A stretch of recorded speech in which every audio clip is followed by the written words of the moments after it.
cha Tumaini Iringa. Anaudhuru sasa hivi, yuko kikazi Nairobi, na anahusika na mambo ya haki miliki, yani copyright. Mambo yote ya wasanii, jinsi ya kulinda movie zao zisiwe dubbed na kuuzwa kule Kongo kwa bei rahisi, wa Tanzania wakazidi kuwa maskini, yanafanywa na Nyalusi.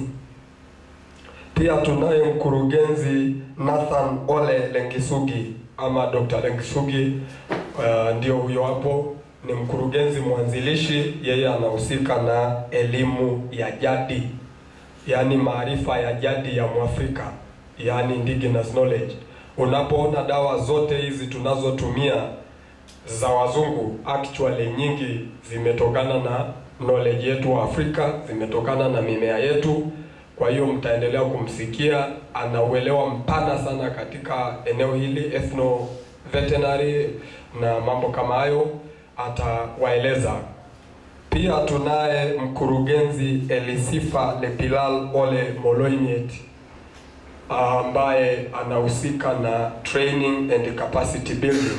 Tukifanya warsha yoyote lazima ajulishwe yeye, ndio ashughulikie kumbi na kuangalia kwamba watu wanaalikwa kutoka sehemu mbalimbali. Sijui kama Elisifa yupo. Ametoka. Then tunaye mkurugenzi Young Xavier Msuya. Msuya ni mwanasheria advocate pale mjini, na yeye anahusika na SMEs and innovation. Yeye ndio anatuunganisha na watu wa Kamatek, watu wa Tirdo, watu wa Costek, kuangalia kwamba ule uvumbuzi wa kisayansi unaobuniwa Tanzania unawafaidisha wa Tanzania na uigwi nje. Tukisikia kuna mtu kaiga uvumbuzi wa Watanzania, tunaweza kupeleka kesi hata mahakama ya kimataifa, tukasema hapana, hili liligunduliwa hapa.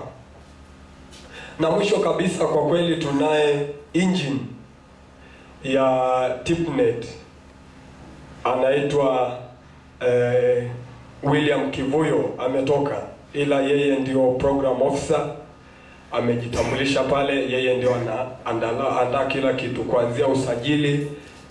Ndio huyu, naomba tumpigie makofi. Kwa kweli bila huyu TIPNET haipo kabisa. Na nimalizie kwa kusema kwamba intellectual property inamhusu kila mwanadamu. Kwa sasa hivi intellectual property ndio swala la muhimu zaidi, ukiondoa mabadiliko ya tabia ya anga. Kwa hiyo kila gazeti makini duniani, kila chombo cha habari makini duniani kinazungumzia masuala ya haki miliki.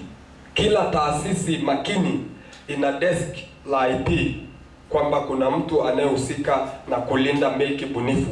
Kwa sababu gani? Milki bunifu inahusika na maeneo yote ya maisha yako. Nitataja maeneo machache. Kwanza, kilimo. Tunajua kwamba kilimo chetu cha kawaida hiki hakiwezi kutupeleka popote. Tunahitaji sayansi, tunahitaji mbegu bora, tunahitaji matrekta na nini. Tatizo linakuja pale mbegu inapobuniwa mpya, ina haki miliki, yani inakuwa patented. Unapanda mbegu leo, kesho lazima umombe ruhusa mwenye mbegu, la sivyo ukipanda hayoti, kwa vile imekuwa designed kutokuwa productive unless umepata license. Kuna watu wana wasiwasi kwamba gap hii ikiendelea, badala ya kuomba Baba yetu uliye mbinguni utupe leo riziki yetu, tutakuwa tunawaomba kampuni kubwa kubwa kama vile za kule Marekani kwamba ndio watupe mkate wetu wa kila siku, maana wao ndio watakuwa wameshika mbegu zote. Katika eneo la afya, dawa zote tunazotumia zimetengenezwa, zimevumbuliwa na mtu. Kwa hiyo ziko chini ya haki miliki, yani patent. Kwa miaka 10 hivi iliyopita, nchi zinazoendelea zimepata matatizo makubwa sana ya kukosa dawa muhimu, zikiwemo ARV ama dawa za kufubisha maradhi ya ukimwi, kwa vile dawa hizi zinauzwa kwa bei ghali sana kutokana na patent. ilifikia mahali watu maarufu Afrika kama mzee Nelson Mandela akaingilia kati kwamba milki bunifu au intellectual property isichukuliwe kwamba ni muhimu zaidi kuliko maisha ya mtu. Lakini Tanzania hii bado tunahangaika, intellectual property kwa kweli bado haijatiliwa maanani. Pia kuna swala la elimu. Kila article inayoandikwa iko protected kwa haki miliki, yani intellectual property. Kwa hiyo inafikia mahali mtu anatoka chuo kikuu mojawapo Marekani, anawahoji wa Tanzania, anaandika makala, inachapishwa kwenye jarida, haki miliki ni ya lile jarida, iko kwenye internet, unaona citation, huwezi kuifikia wala huwezi ukaitoa ukawapa wananchi kwa vile ni haki miliki. Na mwisho ni masuala ya ICT ama internet na matumizi ya kompyuta yanatawaliwa na haki miliki. Kwa hiyo ili tuondoe gap kati ya nchi zinazoendelea na zisizoendelea, lazima tufanye jitihada za makusudi kuhakikisha kwamba milki bunifu hazipewi nafasi kuzidi au kutunyima uhuru kama Waafrika wa kuvumbua. Kwa kusema hayo, naomba kusisitiza kwamba tunapoita warsha ya milki bunifu, hatuwaiti tu wasomi, hata wakulima wanatakiwa waje wajue future yao kutokana na mbegu, ruhusa ya kutumia mbegu bora. Wanatakiwa waje watu wanaojihusisha na madawa ya asili, wajue kwamba mtu akija akachukua ubunifu wao akaenda Marekani akatumia ile kiloriti ya Wamasai akatengeneza drug ikawa patented, wewe kama Mtanzania unaidai vipi? Na pia waje watu mbalimbali kwa ajili ya afya, kujua kwamba afya yetu inazingatiwa pamoja na kuwa kuna sheria za haki miliki. Baada ya kusema hayo, tutapata mapumziko mafupi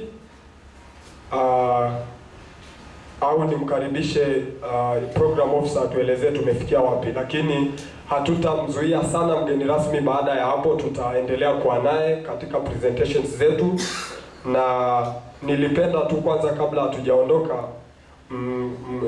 mshereheshaji atueleze kwenye ratiba kuna nini, ambapo ni paper gani zitakuwa presented. Nawashukuru. Asante sana. Nilikuwa nina hofu kwamba mgeni wetu rasmi tulikuwa tunamweka huku, labda majukumu mengine ofisini ya kitaifa yanamsubiri, ila nashukuru sana Lataika kutueleza kwamba huenda akawa na sisi katika kujumuika katika maeneo fulani ya pepa zetu. Lakini kinachofuata sasa hivi, tulitarajiwa kutoka na kupiga picha ya pamoja ya kumbukumbu ya mkutano wa pili wa Intellectual Property Symposium. Baada ya photograph tutakunywa chai, na baada ya chai basi pepa ya kwanza ambayo nimejulishwa na program officer ilikuwa ni overview. Baada ya hapo sasa tunaweza tukabadilisha lugha baada ya kufunguliwa rasmi. Sasa tunaweza tukaingia lugha ambayo waheshimiwa wanasheria mnaweza sasa mkainterject katika lugha zenu mbalimbali, tukaongea kwa Kiingereza.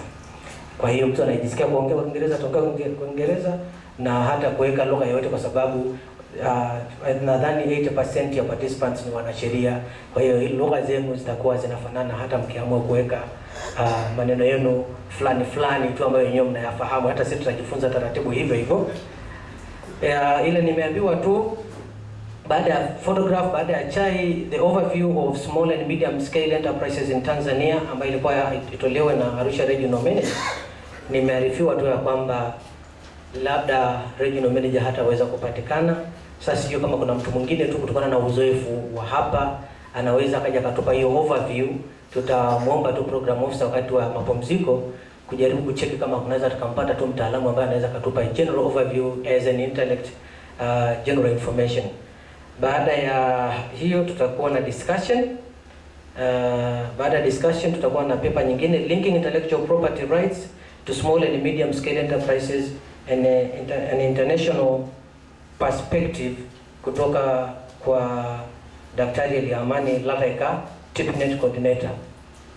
Alafu baada ya paper ya Lalda tutakuwa na mjadala juu ya yale ambayo atakuwa ametuelimisha nayo.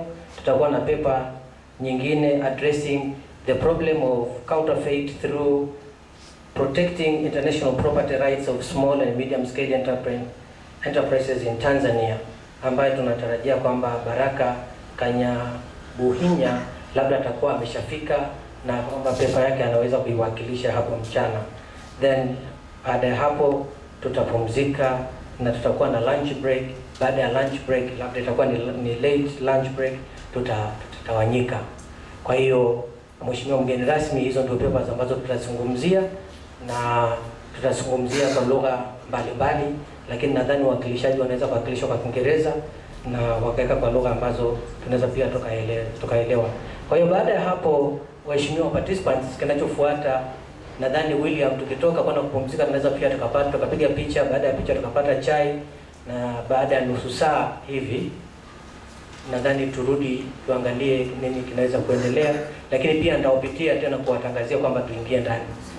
Kwa hiyo baada ya hapo nitamwomba mratibu wa TIPNET sasa atuongoze kwa kumtoa mgeni rasmi nje na sisi tufuate tukapige picha. Karibuni. Asante sana. Kuna mtu alipendekeza picha ya kwanza tupige mbele ya ibana tukisimama hapa. Sijui mnasemaje? Asante. Basi tu line up. Mgeni rasmi naomba kukuchukua.